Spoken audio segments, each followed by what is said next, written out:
Today I'd like to continue our journey through the book of Leviticus.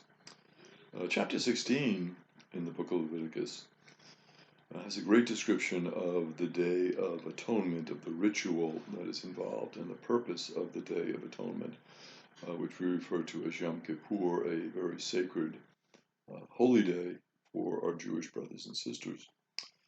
So Aaron must not come into the sanctuary inside of the veil, unless otherwise he could die. So the idea was that if you went into that sanctuary, you could face death because you would be encountering God rather directly.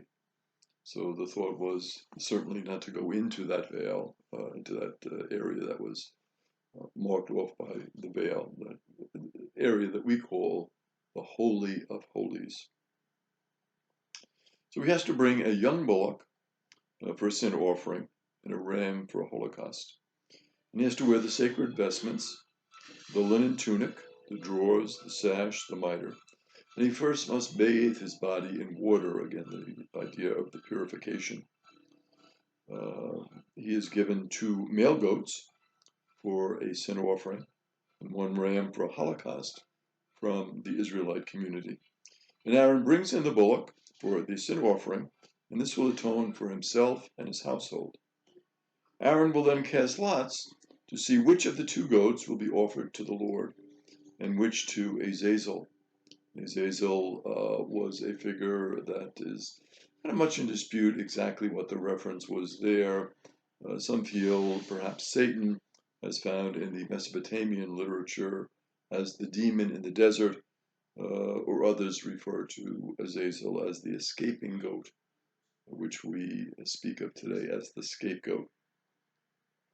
The goat for the Lord will be offered as a sin offering, and the goat for Azazel will be sent off to Azazel in the desert. And the idea was that's where Azazel would live, in the desert, so that's where the goat would go. Aaron shall then offer up the bullock for his sin offering to atone for himself and for his family. And Aaron shall then offer a cloud of incense, and that will cover the propitiatory, referred to in Hebrew as the kaparet. The Ark of the Covenant was never recovered after the exile, and this is why the propitiatory is emphasized, since it alone remained in the Holy of Holies. And if he doesn't offer that incense, he would die, because the incense sort of would cover over that glory of the Lord, which, human beings were not able to really encounter.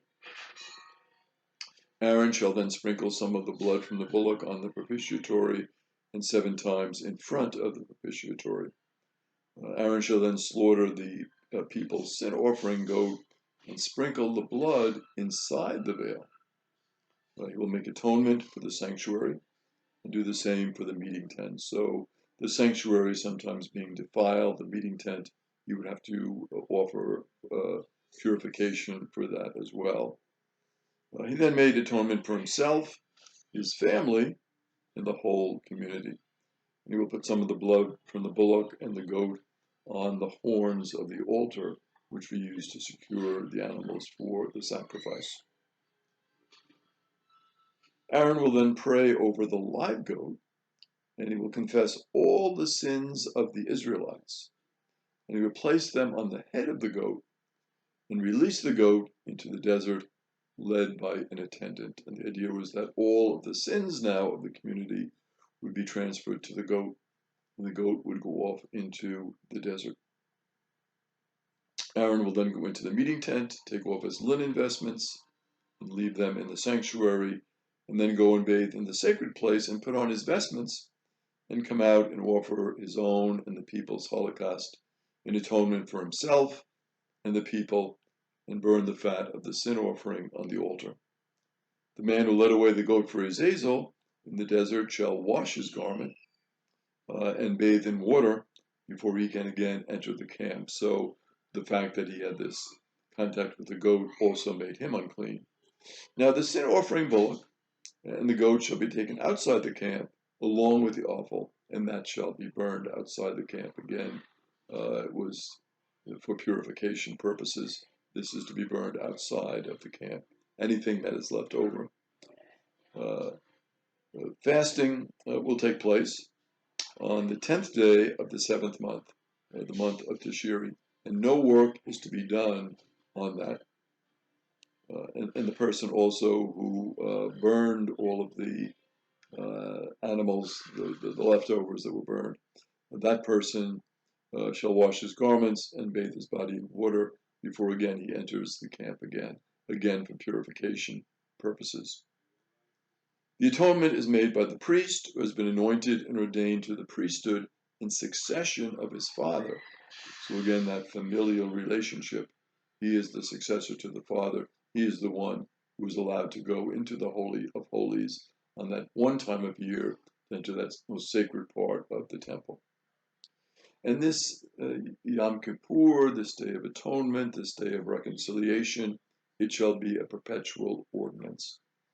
So we can see here the importance of the Day of Atonement, the importance of confessing one's sins, the importance of the fasting, and this, of course, is the only indication in the Torah of the fasting in the Jewish rituals. So again, this is a very important, very significant day. As we move into chapter 17 in the book of Leviticus, we see that sacrifices which used to be offered in the fields should be brought to the Lord in the meeting tent. So don't sacrifice in the field, bring them to the central place. And if the person does not do this, the person will be cut off from the people. And again, to make the importance of going to the temple, going to Jerusalem to make your offering. They should not partake of any blood. The animal should be offered on the altar, and the blood is really sacred. It's the symbol of life. So again, no partaking of any blood. If someone should eat of an animal that died of itself, or who was killed by another animal, they should wash their garments, they should bathe in water, they will be unclean until evening. So again, the importance of not being in contact with those animals who died apart from the sacrificial ritual. In chapter 18, we see now getting into the holiness codes, what makes a person holy, what makes a person one with God. And the people should not follow the customs of the Egyptians or of the Canaanites. And they should refrain from having intercourse with family members, and those all sorts of degrees of consanguinity, no sexual relations with them.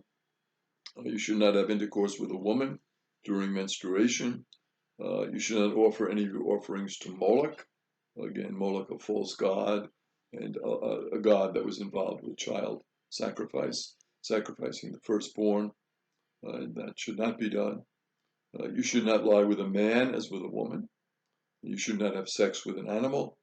And if you follow the customs of any of the foreign lands, the land will literally vomit you out because you have defiled it. So again, these other lands do not follow their customs. Follow the customs that God will give to you. In chapter 19, rules of conduct are laid out. We should honor our mother and father, keep the Sabbath holy, do not turn to idols, eat sacrifices to the Lord on the day of the sacrifice or the next day. It was forbidden to eat it on the third day.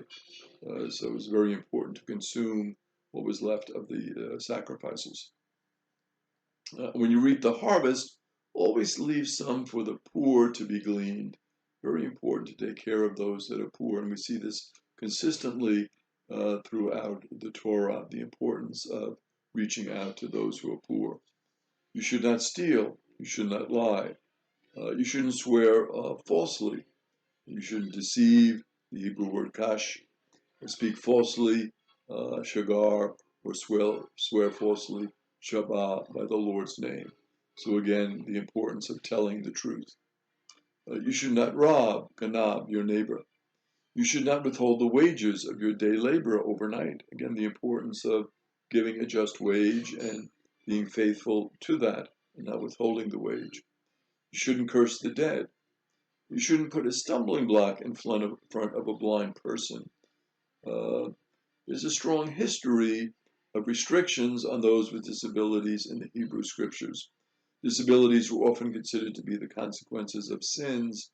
The blind and other disabled persons, for example, were barred from priestly service. And at times they were even barred from the temple. So again, in terms of working with those with disabilities, I would say there's a different approach that is taken later on. You should not show partiality to the weak, nor deference to the mighty. You should judge people justly.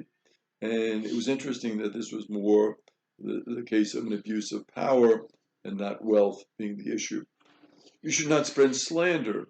And the reason why is the person isn't there to defend their actions. So you shouldn't spread that slander. You should not stand idly by if your neighbor's life is at stake. That would be what we call a sin of omission. You should take action if your neighbor's life is being threatened. You should not bear hatred for your sister or your brother in your heart. And the Hebrew word for heart, leb or lebab, in Hebrew, thought, the heart is not merely the seat of emotion and sentiment, but rather also intellect, will, and understanding. Heart occurs 800 times in the Hebrew scriptures. It's also in Leviticus 26, 36, and 41. And then you should love your neighbor as yourself. The golden rule is enunciated in Leviticus. Do not breed any domestic animals with others of a different species, so no crossbreeding that way. Do not sow a field with two different kinds of seeds. Again, this reverence and respect for the land, and the idea of not contaminating the land. Do not put on a garment with two different kinds of threads. Again, what the consequences of that could be, the garment could fail.